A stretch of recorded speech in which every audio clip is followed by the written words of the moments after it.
کہ ہم وہ قوم ہیں کہ جس کے پاس نہ خوف ہے، نہ حزن ہے، نہ ملال ہے، بلکہ زندگی کا ایک عزم ہے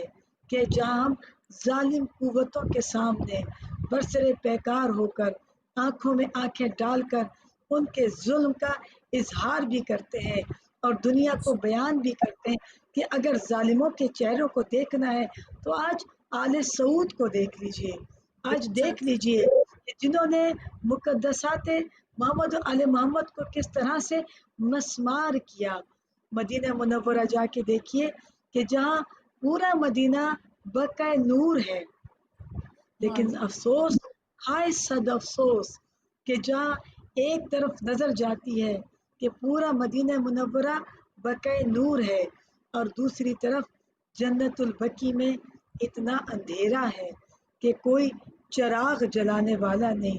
اسے کہیں گے کہ مودت آل محمد، مودت رسول پاک کی آل کے ساتھ محبت کی جا رہی ہے؟ محبت کا اظہار ایسے ہوا کرتا ہے، اپنوں کے لیے تو شاندار مقبرے بھی بنا دیے جائیں، اپنے لیے تو سب کچھ ہے، لیکن جن کے صدقے میں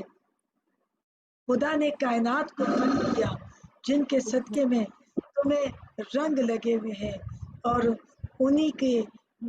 مزاروں کو مسمار کر دیا گیا، وہاں پر بلڈوزر چلا دیے گئے، ہل چلا دیے گئے۔ لیکن دیکھیے ان چیزوں سے کیا ہوتا ہے، خدا متعال نے انہیں ملک عظیم عطا کیا، وہ ملک عظیم کہ جن کی شاہی، جن کی بادشاہی آج روئے عرض کے اوپر ہے۔ تم مزار مسمار کر سکتے ہو، لیکن یہ مزار تو ہر دل میں ہے، یہ یاد تو ہر دل میں ہے، کیونکہ تم ایک مزار مسمار کرو گے یا ہر دل قربان ہونے کے لیے اور خدا سے زندگی ہوتا ہے کہ رب دو جہاں ہمیں 1000 بار بھی زندگی عطا کرے گا۔ تو جیسے ابا عبداللہ حسین علیہ السلام کے اوان و انصار نے کہ جب شب عاشورہ کہ جب چراغوں کو مولا نے کل کر دیا اور کہا میں تم سے اپنی بیعت کو ہٹاتا ہوں اور جنت تمہارے لیے واجب کرتا ہوں، تم چلے جاؤ کیونکہ یہ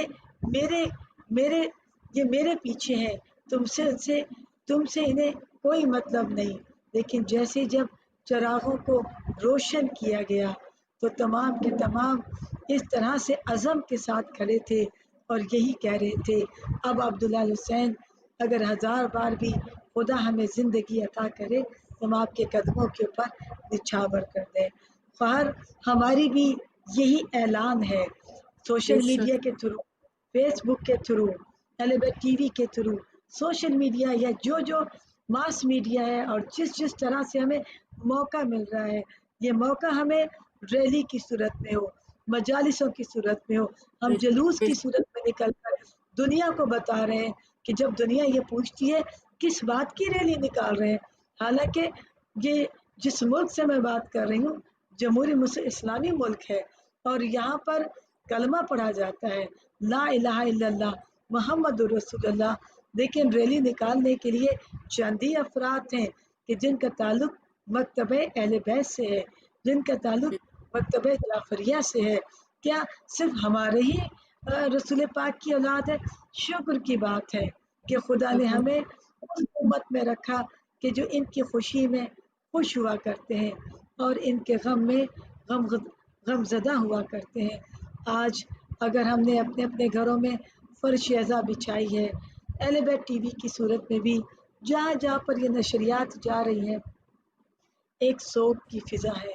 کیونکہ ہم اپنی آنکھوں سے اس منظر کو دیکھ رہے ہیں کہ جہاں ان مقدس مزاروں کو گرایا جا رہا تھا۔ آج بھی جب ہم مدینہ منورہ جاتے ہیں تو حسرت کے ساتھ دیکھتے ہیں ان مزارات کو کہ جہاں اب کوئی آسانی کے ساتھ وہاں جا کر فاتحہ بھی نہیں پڑھ سکتا۔ آپ دیکھیے کہ اتنی سختی ہوتی ہے کہ اگر کوئی ہاتھ اٹھا کر دعا بھی مانگ رہا ہوتا ہے تو لوگ کہتے ہیں بدعت، یعنی عجب سی یہ قوم اور مخلوق ہے۔ اور دیکھیے اگر آج ذرا اس بات پر غور کیجئے، یہ تمام طاغوتی نظام کے کارندے ہیں کہ جنہوں نے کھول کیا ایسی جگہوں کے اوپر جیسے مکہ معظمہ ہے، جیسے مدینہ منورہ ہے، اور ایک خاص کانسپریسی کے تھرو یہ لوگ، یہ افراد وہاں طاقت کی صورت میں آئے، کیونکہ جب انہوں نے آل سعود کے جو وہاں کے لٹیرے راہزن تھے، اور ایک عبد الوہاب نام کے شخص کے ذریعے کہ جسے پلانٹ کر کے بھیجا گیا تھا، اور جس کے اس سے ایک اور مذہب کی اشاعت ہوئی، جو وہ مذہب کے جو صرف اس بات کے اوپر اللہ کے علاوہ کہ کچھ آپ نے نہیں ماننا، اور اسی لیے آپ دیکھیں گے کہ جب آپ جائیں گے تو سوائے اللہ سبحانہ تعالیٰ کے، لیکن خدا اگر چاہتا تو ہر دل کے اوپر قرآن کو نازل کر سکتا تھا، بے شک لیکن بے شک اس کی مشیت یہی تھی کہ اس نے اپنے کلام کو اپنے محبوب کے قلب مبارک پر نازل کیا، اور ان کی زبان مبارک سے جب یہ خدا نے بیان اپنے محبوب کے ذریعے سے فرمایا، تو اس کا مطلب وہ چاہتا تو ہر بندے کے دل پر قرآن نازل کر سکتا تھا، لیکن اس نے وسیلے کے ذریعے ہم تک قرآن مجید کو بھیجا، اور پھر وسیلے وہی کہ جہاں پنجتن پاک کے وسیلے کی جن کے ذریعے سے دعائیں مستجاب ہوتی ہیں۔ اب دیکھیے آپ کیجیے گا کہ آج اگر ہمیں کوئی یہ کہے کہ بدعت ہے، تو خدا تو اپنے محبوب کے ذریعے سے، اور اس نے کہا کہ اگر ہم اس کلام کو پہاڑوں پر نازل کرتے تو پہاڑ ریزہ ریزہ ہو جاتے، تو رسول پاک کا قلب مبارک وہ قلب ہے کہ جس پر خدا کا کلام نازل ہوا، تو خدا بے شک اپنے محبوب کے ذریعے سے کلام کی تلاوت کروا رہا ہے، تو وہ کہتا ہے کہ جب آپ تم کلام پڑھنا تو میرے محبوب کے ذریعے سے خود اس نے کہا کہ وقت ہوا علیہ وسیلہ، جب میری بارگاہ میں آنا تو وسیلہ لے کر آنا۔ اس لیے بے ہم شک مدینہ منورہ کی سرزمین کو وسیلہ بناتے ہیں، اس مزار مقدسہ کو وسیلہ بناتے ہیں کہ پروردگار تو نے ان ہستیوں کو ہدایت کا چراغ بنا کر بھیجا، پروردگار ان کے صدقے میں ہماری دعاؤں کو مستجاب فرما، ہمیں ان کی معرفت عطا فرما، کیونکہ ان کی معرفت تیری معرفت ہے، کیونکہ جنہیں ان کی معرفت ہو جائے انہیں خدا کی معرفت ہو جاتی ہے۔